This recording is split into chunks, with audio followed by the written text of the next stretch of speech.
به نام خداوند بخشنده مهربان.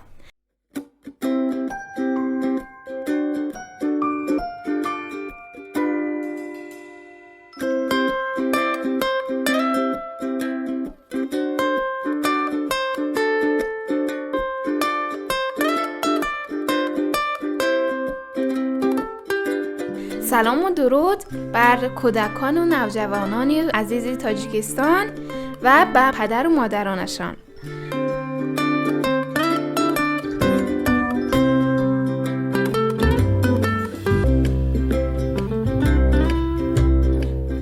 من شهنازه هستم. اینجا رادیو مهر، صدای کودک. دوباره با قصه های جالب و شنیدنی به نزد شما آمدم.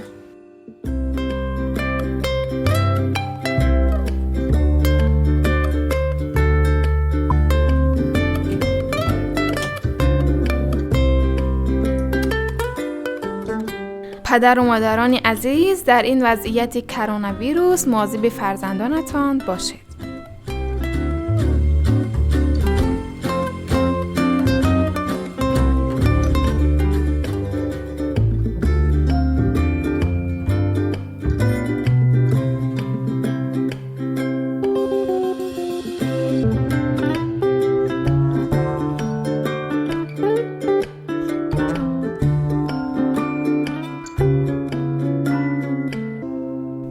بچه های عزیز، داستان امروزه ما درباره باغ مادر بزرگ است، یعنی باغ بیبی امان.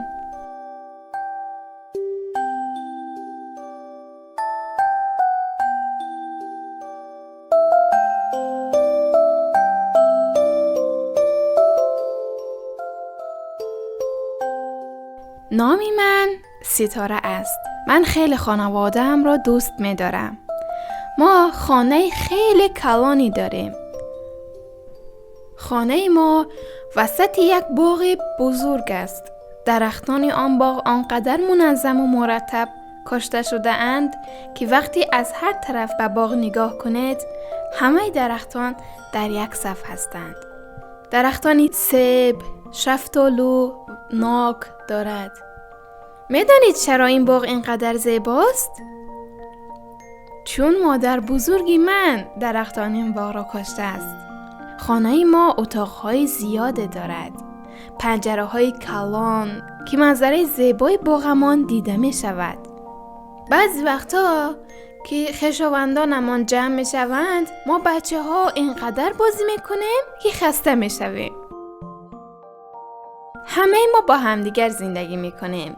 پدر و مادرم، مادر بزرگم، عمکم، ینگه‌ام و بچه های آنها.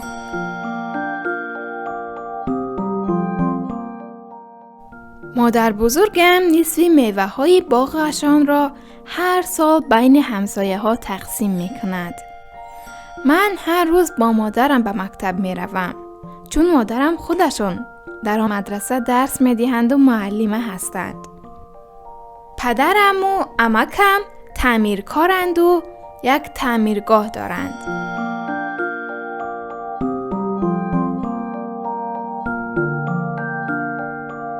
من مادر بزرگم رو خیلی دوست دارم. مادر بزرگم همیشه برای ما قصه های قشنگ تعریف می کند. من و دختر عمکم به قصه های مادر بزرگم گوش می دهیم.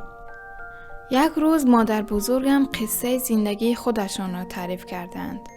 مادر بزرگم گفتند وقتی که بابایتان از دنیا رفت، من با 2 بچه تنها بودم. پدرم یک فروشنده ساده بود. من هم در کنار پدرم مشغول به کار شدم. میوه می فروختم. آرام آرام کارم را گسترش دادم و از باغداران میوه می خریدم و از ده به شهر می بردم. بعد از مدت یک کم از خریدم.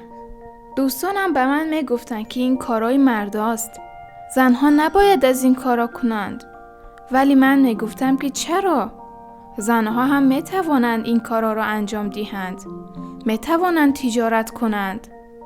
و من هم توانستم. موفق هم شدم. نبیره عزیزم، اگر برای هدفی تلاش کنید، حتما به آن می رسید. من هم می خواهم مثل مادر بزرگم برای هدفم تلاش کنم. مادر بزرگم خیلی خوب و مهربان هستند. من مادر بزرگم را خیلی دوست دارم.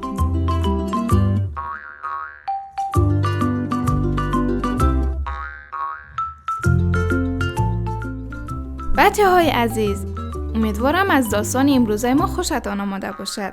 تا داستانی بعدی، خدایا را نگهدار شما. خداحافظ.